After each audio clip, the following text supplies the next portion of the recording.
What up, Cole? Yo, yo.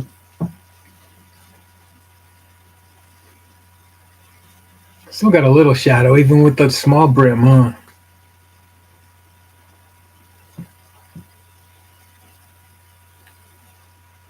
I'll have to work on some lights coming this way, I guess. What up, Roz? What up, what up, what up?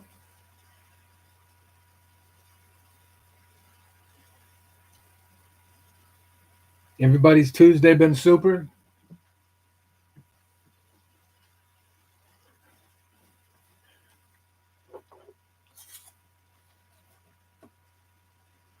I got a I got an interesting fortune in my fortune cookie. It says if you must choose between two evils, pick the one you've never tried before.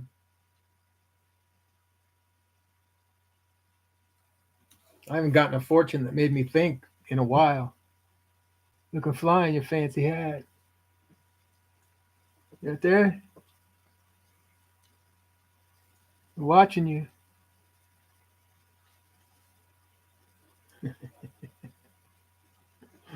That is deep for a cookie, isn't it? At least lately. For some reason, when I was younger, I remember them being a little bit more. No, no,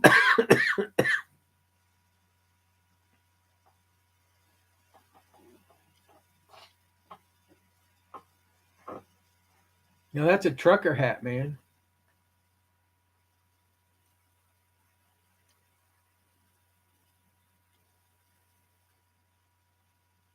Mr. Marty, Mr. Marty. I guarantee you, Marty's having a Super Tuesday.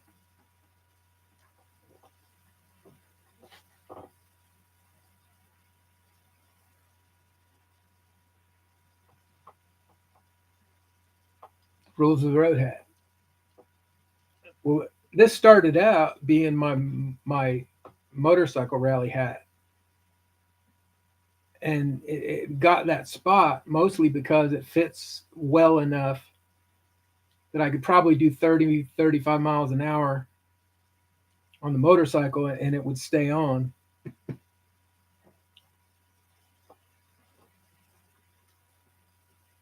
So this one's been to Sturgis once. Um, it's weird. It looks like the the Republic of Texas motorcycle rally. Um, they'd been out at the Travis County Fairgrounds here in Austin for like 15 years, and they used to even come into town, and the city would actually close down the entire main drag through downtown, leading up to the Capitol for just motorcycles, and then they'd have like a bandstand, and they'd have live music playing, et cetera, et cetera. And then a couple years ago, it sounded like their deal with the fairgrounds kind of fell apart, and they tried to move it out to Bastrop, which was probably about 10 miles further to the east of Austin. And they lost their connection with Austin by leaving the fairgrounds. So the last couple of years, there hasn't really been much of a Republic of Texas motorcycle rally. And that one time, that was like the fifth largest motorcycle rally in the country, behind the big ones, obviously. But kind of miss that. I think they have there's one down by the beach on the Gulf, Corpus Christi. But the last couple of years, it seems like that one's been pretty rowdy. Which I guess if you're going to a motorcycle rally, that might be what you're looking for.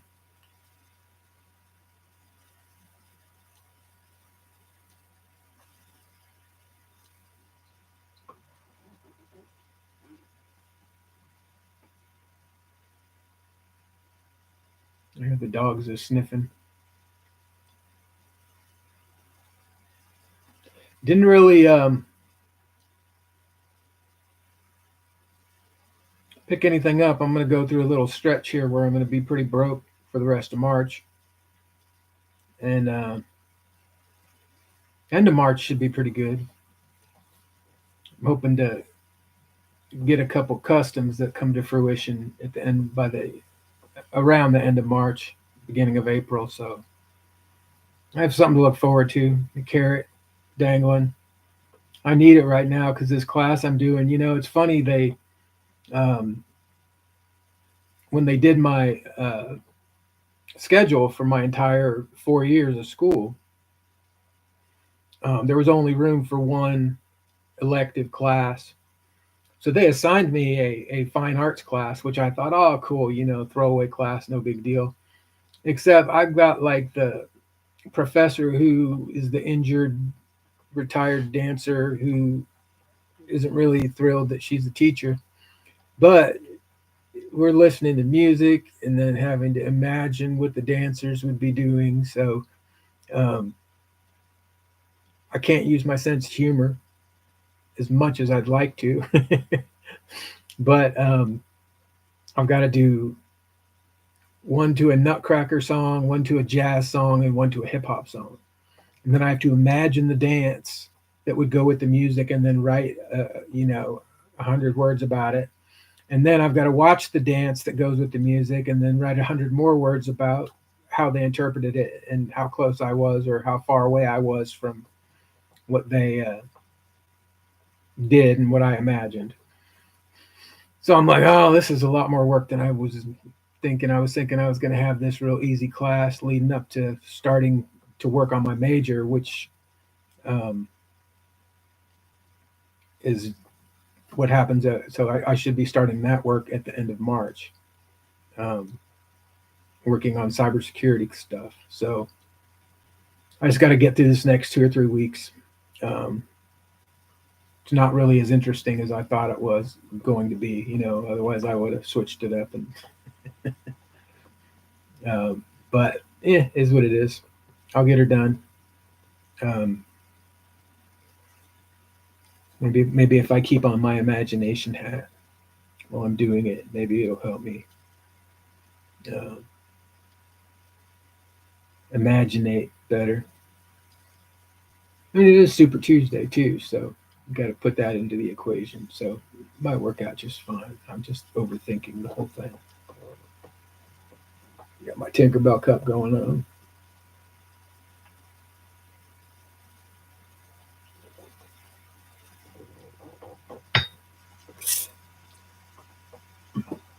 Draw them twerking.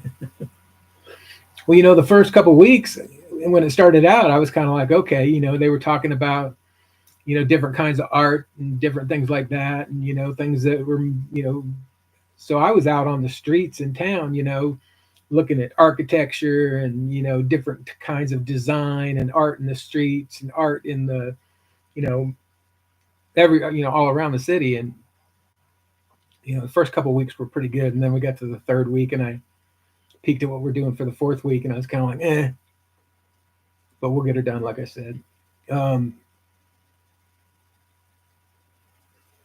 We lost all 8 today, but we had an 18-point lead. So even though it was to the second place team, we still have a 10-point lead on everybody on Tuesday. And then tomorrow morning, the team I'm bowling on is very middle of the pack.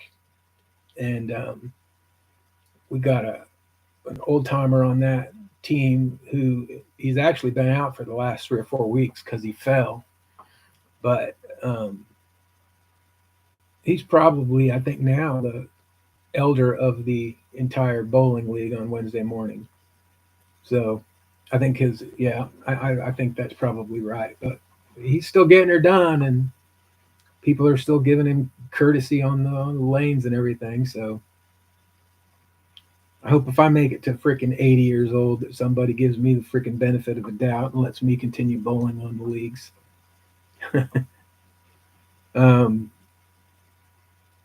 The team that invited me to bowl out in Vegas in July, the guy, I thought he was crazy at first because he had us like set up for like 8 a.m. practice on Thursday and then a 10 p.m. practice on Friday. I think the 10 p.m. was the only thing he could get on Friday. But then our first uh, our first day bowling on Saturday, we don't bowl till 2, which is cool, you know. But the weird thing is on Sunday when we bowl singles and doubles, um, we bowl at 7 a.m. So we're the first ones out. So him getting us that practice time at 7 a.m. on Thursday is actually kind of good because not only does that give us an opportunity to even make sure everyone's capable of getting up. We'll see how that works on the third or fourth day in Vegas. But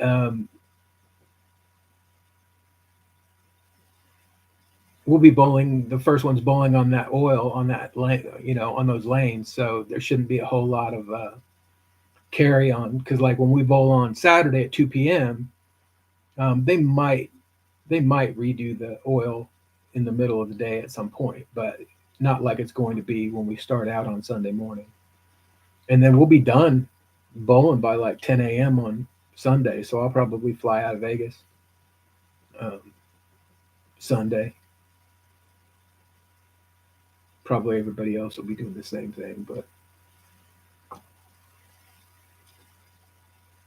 Pocket Razor, Beefer, Mr. Joseph. Going on? What's going on, Pocket Razors?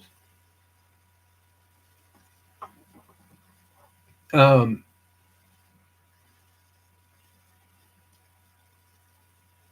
my that's interesting.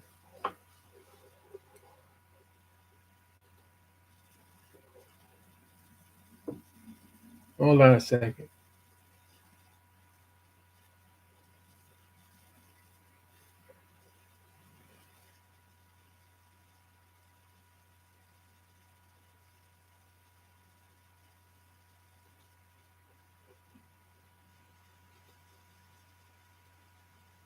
I got stuff opening up on my computer I ain't never used before.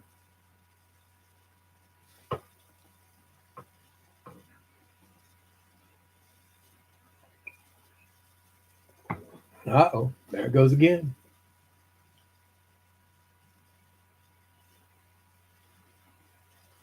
Well, I can see me over here.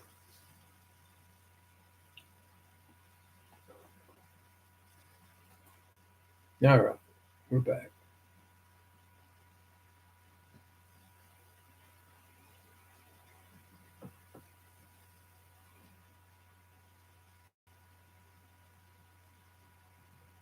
Now I'm afraid to use this computer for porn because I use it for school. And they have like I had to give like certain rights over to them when I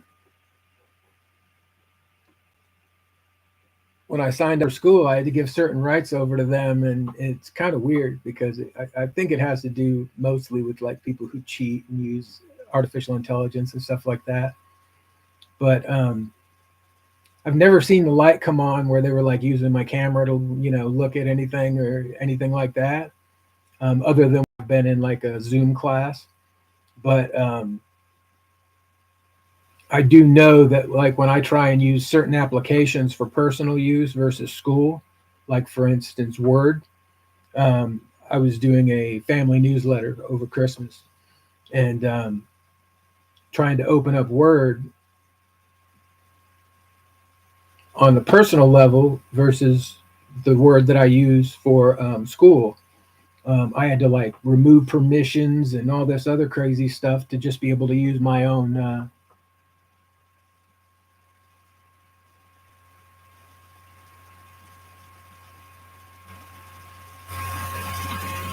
Yeah, I pretty much don't trust a whole lot of people when it comes to some of this stuff, just because of like, you know, when your phone starts giving you suggestions on stuff that you were talking about and you weren't even putting it in your phone, and then all of a sudden shit starts popping up on your computer.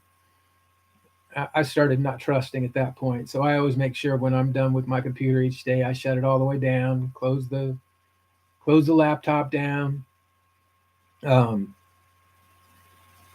so you know, it is what it is. And besides, Maddie, with a life like mine, I mean, there's no need for porn. There's just not.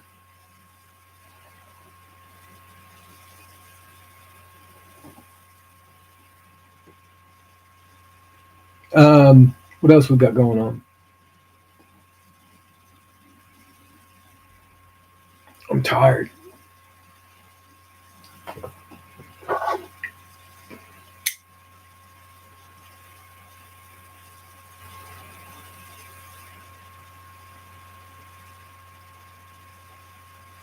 Maybe after I get these knives for here at the end of the month, I can get a couple of slips. And Joe, I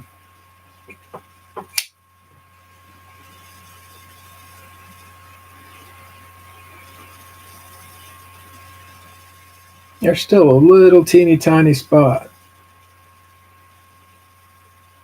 I ordered some more belts for my.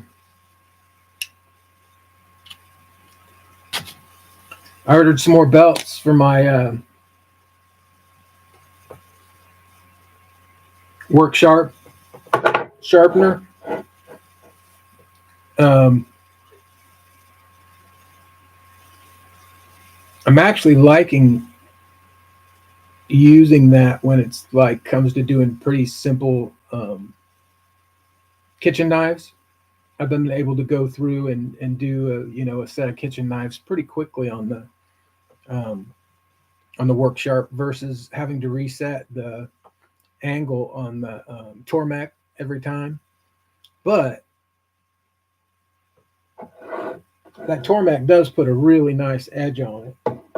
But I think the work sharp belt, especially the ones that are the higher grit or the ones that are more coarse, um, I take off a heck of a lot more steel. Now the Tormek's also very low speed. Which work sharp am I using? The it's one that's got the dual. It's got the for the small triangle um, belts, and then it's got the attachment for the bigger belt. I think the 12-inch, the electric one. Yeah, and the Tormek's cool, and it puts a great edge on it. But like I said, you've got to go through and go through and hit the 600, and then if you want to take it up to the 1200 grit, you can do that on the same wheel. Um, but then if you do the next knife, then you've got to reset the angle again. Whereas on the work sharp, basically you're just working at 15 degrees on each side of that triangle, so it's just a lot quicker. Um, so I kind of dig that. But I'm just put a new workbench out there that's going to bring that Tormek down to a lower level so that I can work from up above it. Because I've noticed that most of the guys that are doing the tutorials and stuff on YouTube are using the Tormek cabinet. So I've been watching and watching. Finally, I found a little roller cabinet that's made out of oak. It's not necessarily made for out in the shop, but the height on it's perfect. So I'm going to put put the Tormek out there on that, and then see if it makes it easier to sharpen with that Tormek from up above. Now, Ross,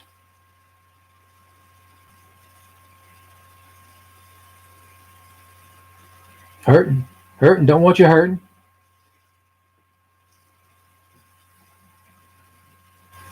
Time are we getting to? All right, fine.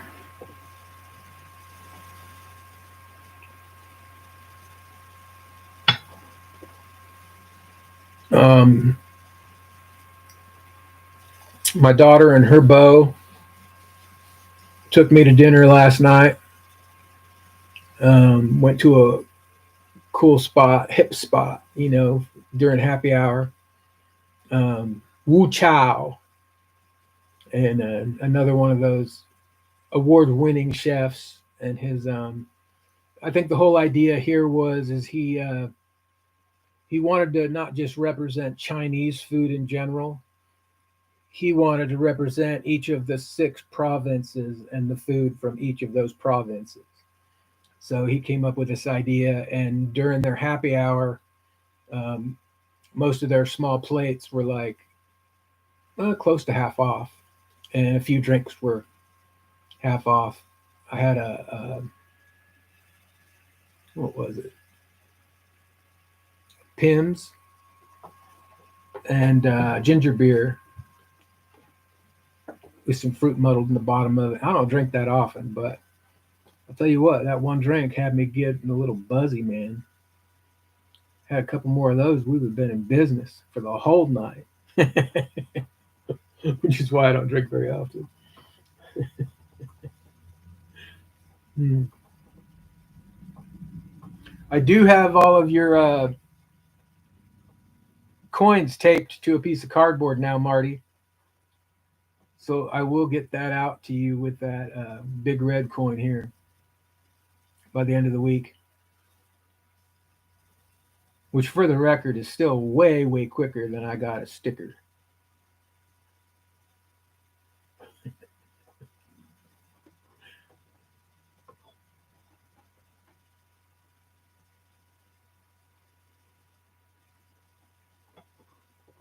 Oh, what else is going on? Hey, Dr. Drew. Thank you, thank you. Well, what I was trying to do, I put some new lights up in the ceiling, and I noticed the last couple of videos when I wear a build cap that it was putting a shadow on my face. So apparently, I'm gonna have to get some of them fancy lights and set something up here so that it's coming this way, and that I suppose would probably take that shadow off of my face there. Oh, mercy. What else we got going on?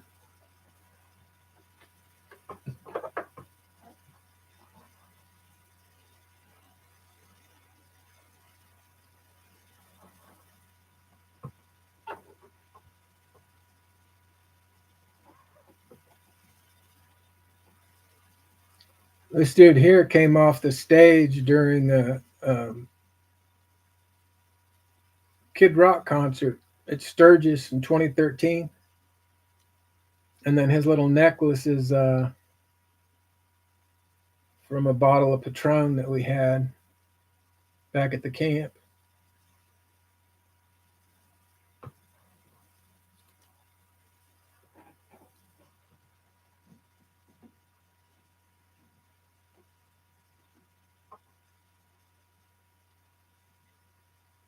All right, there we go.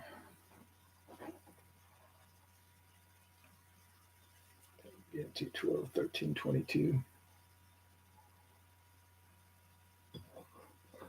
Cheeto Ruxpin. What's going on, man? What's going on?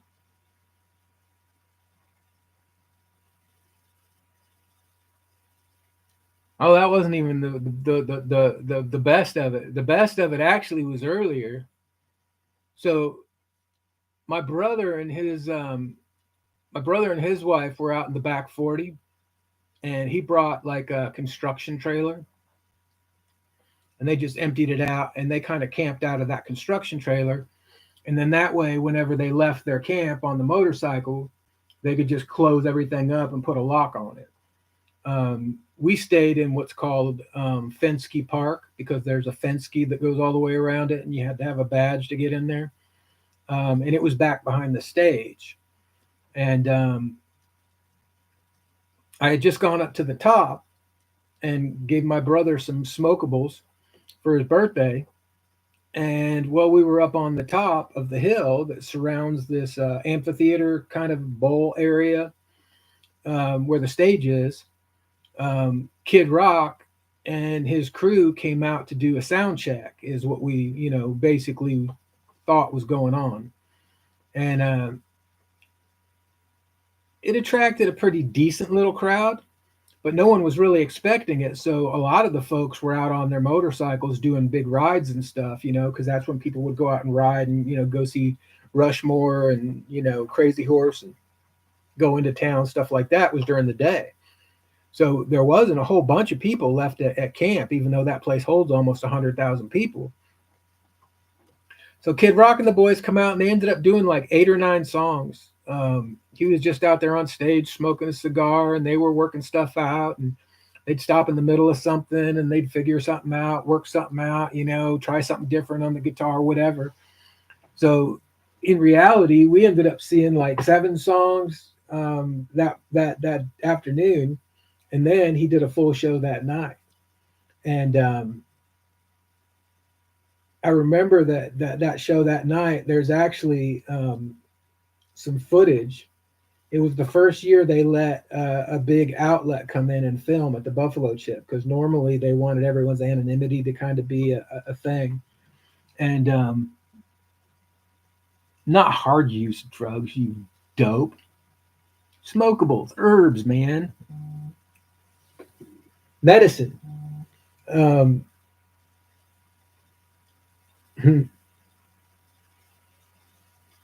Now, I will tell you, the first time I went in 2007, I did the same thing. I did the VIP at Fenske Park and camped behind the stage, and they fed me, and the home. It was a cool deal. If you ever go, hit me up. I'll point you in the right direction.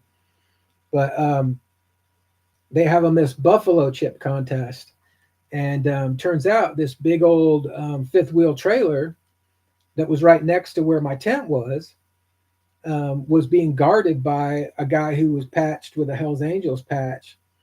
And turns out that all of the girls who were in the Miss Buffalo Chip contest were all staying in this one trailer. And I got tons of pictures with these girls. So as the week went on, each night, a couple of them would get eliminated. And but I will tell you that in 2007, when I went, I had just had my first heart attack. And I had a stent placed like 3 weeks before the rally, but I'd already paid for everything. So I was like, I'm going. The doc says I'm healthy, so I'm going. So I'm at Sturgis, doing this rally for my 40th birthday. And I had just, had a stent placed. And I quit smoking shortly after that. But that's what caused a lot of my issues. It wasn't because I never worked out or anything like that. I'm pretty active, but my biggest issue was I smoked cigarettes for 30 years. But that ended up being just the most crazy deal.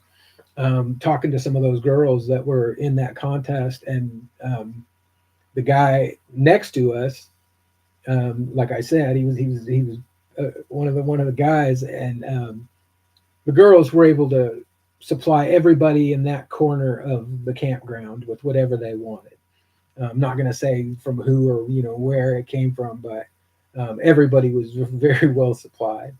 And then the other cool thing was in the back, the people in the VIP, whoever was playing that night on the stage, and they had big name acts every single night of the week, at least one or two.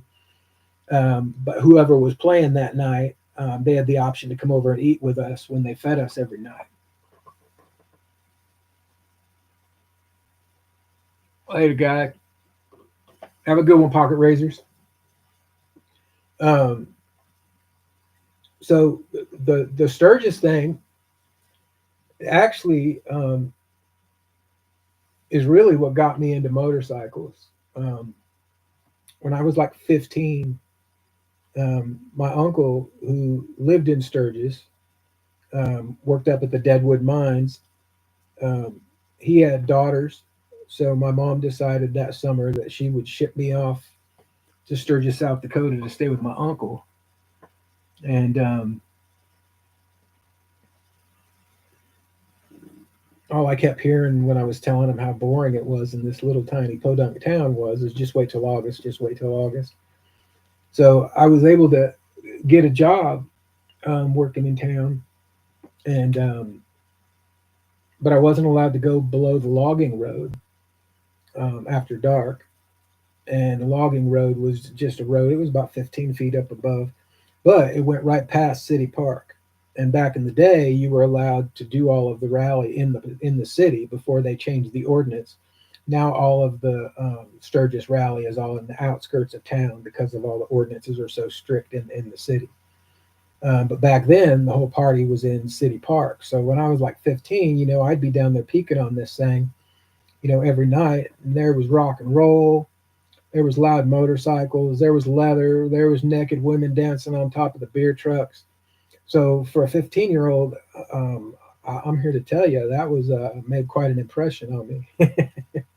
And then I got back to at the time after the summer was over, I got back to Washington State, and one of the stranger things that I experienced over my years moving all over the place was the Banditos had a big presence in Bremerton, Washington, and there weren't a lot of big motorcycle, biker club presence, up in Washington State, mostly just because it rained all the dang time.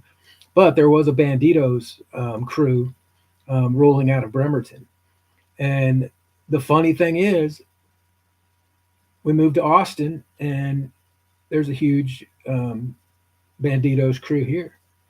In fact, when they were doing all the stuff out at the fairgrounds for um, the Texas motorcycle rally, um, I think most of the big name acts out there, like Gallagher and whoever, I think they had Sammy Hagar out there one time. But that was the provided security out there was the guys. Um, no relation. You're a good looking guy, Cheeto. Why ain't you having no relations? You're not taking advice from Marty, are you?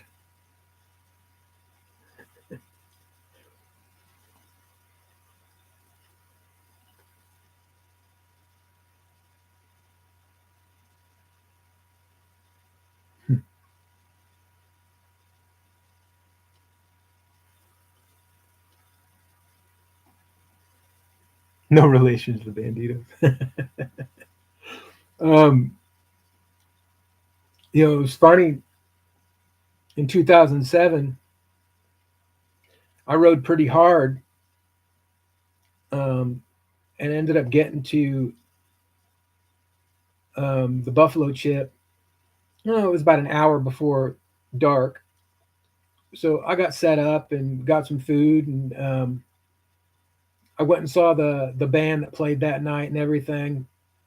And then I decided to hit the sack early because I was exhausted. I probably put in 600 miles that day before I made it to camp.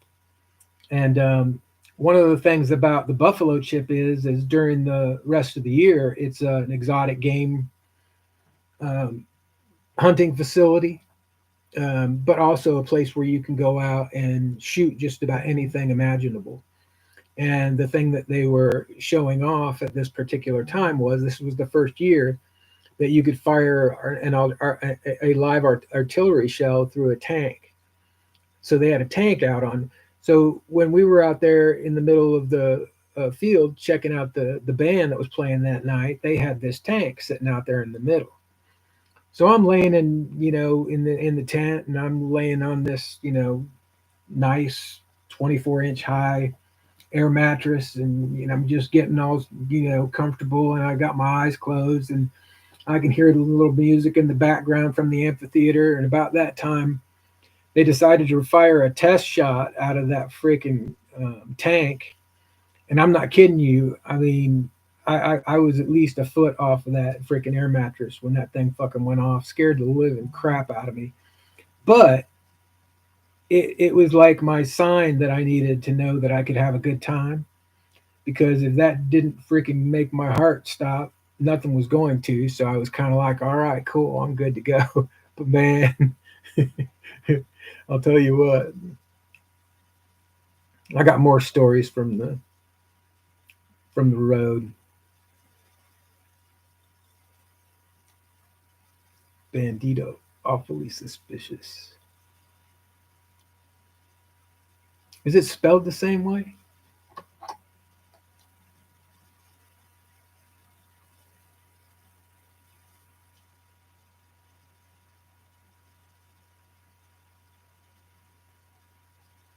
Banditos is with a D.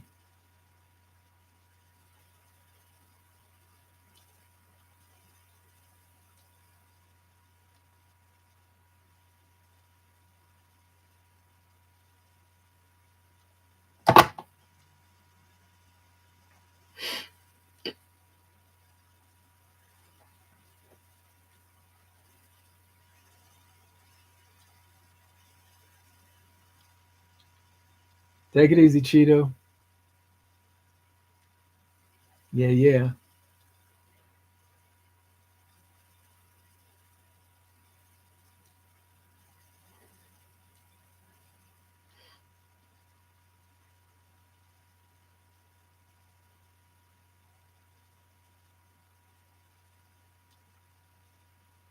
I bet that's pretty in the wintertime after a fresh snow, Scott.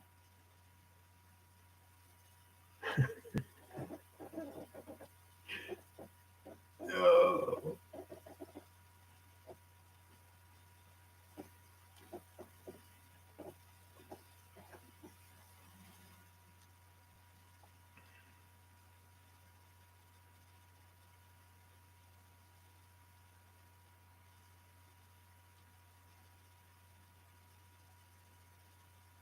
Hmm.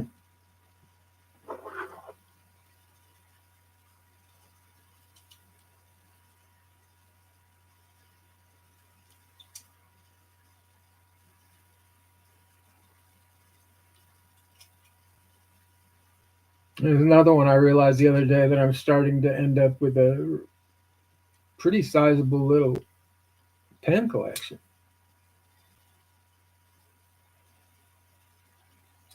This one's a carbon fiber Boker Plus.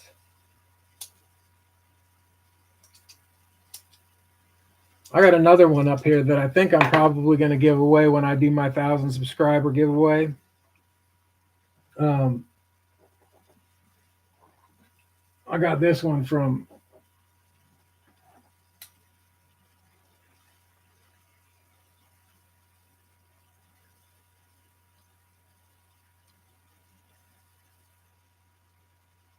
I got it in a giveaway from Lefty, and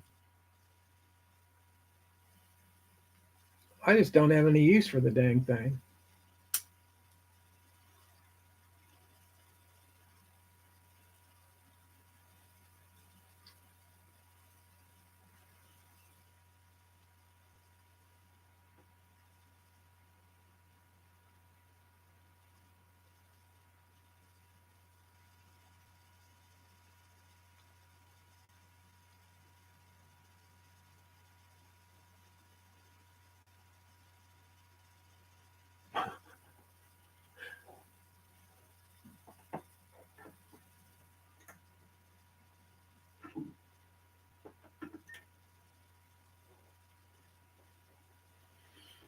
What else? I ordered some. I ordered another strop.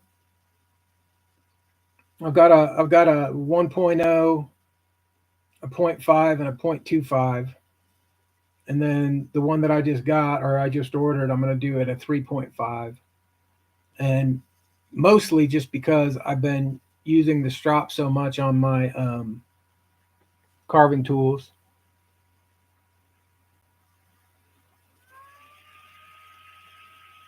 Satisfaction's been printing labels.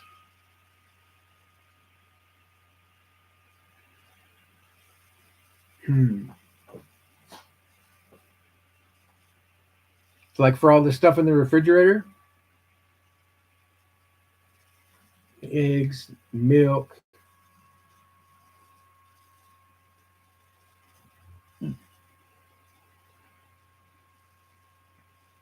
I use the label maker when I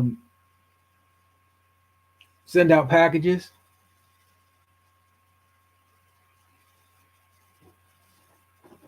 And I noticed that the guys who work at the counter started making fun of me.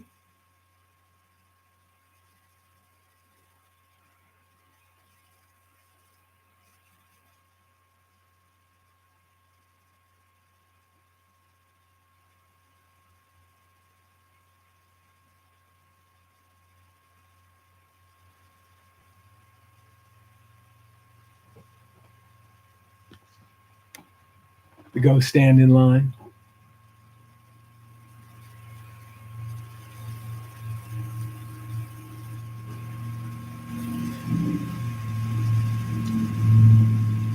Well, when I sent out that Japanese water stone, I printed out um, the shipping info from eBay, and when I got to the post office, there was like 25 people in line, so I just took it up and set it on the counter. Well, that night I expect, because that was at like 9 a.m. Well, that night I expected it to be in the system, and I got online to look and see if it was in the system, and if they had made it out of Austin, and it wasn't in the system. So I'm laying there that night, getting ready to go to sleep, and I'm just like, shit. The one time I don't get a receipt for something, and it ends up being $350 item, it just disappears off the counter at the post office. But the next morning, I got up, and sometime between 8 and 9 a.m., they updated that it was in the system and it had already been moved up to the next facility. But it ended up getting where it needed to go, actually, in really good time. Ended up going to Pittsburg, California, which is about 30 miles east of Oakland. We used to live right out in that general vicinity back in the late 80s.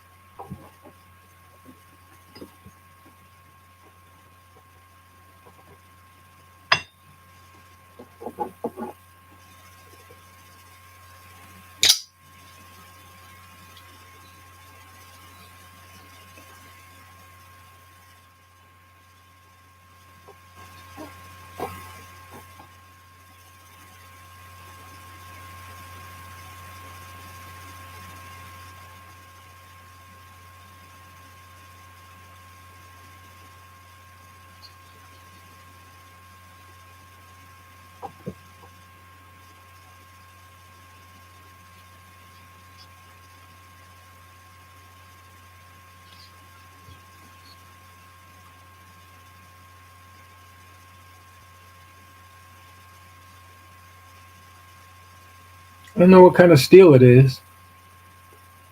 Comaran is the name of the brand.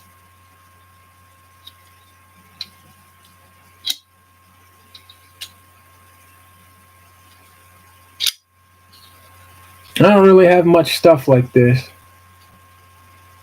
I've got like this, and then I've got a kukri.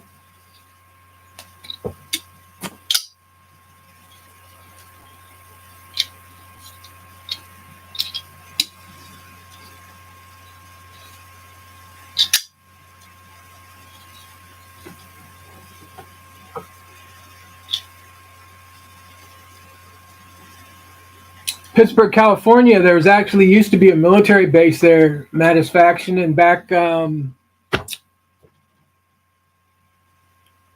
don't recall which war, quite possibly World War II, but Pittsburg, California was on the delta that actually leads out to the Pacific Ocean, and there was an accident and a massive explosion that took out,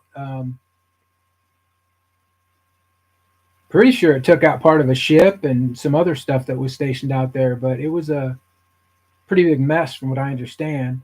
Where the old base was, when we lived out there in the late 80s, we used to be able to go out where the old docks are because my dad's retired Navy. That was his last station, by the way, was in Concord. But we could go out on the old base property and fish off of those piers. And we were fishing for sturgeon. And it's the first place where I learned how to balloon fish. And you basically take your fishing line out on the end where your hook and weight are at, and you tie off with a slip knot a small balloon, and then you get it out in the current, and you let the current take it out to where the deep water is, And then the idea is if you give it a good tug, then it releases the balloon and then drops your line way the heck out there in the middle where the deep water's at. And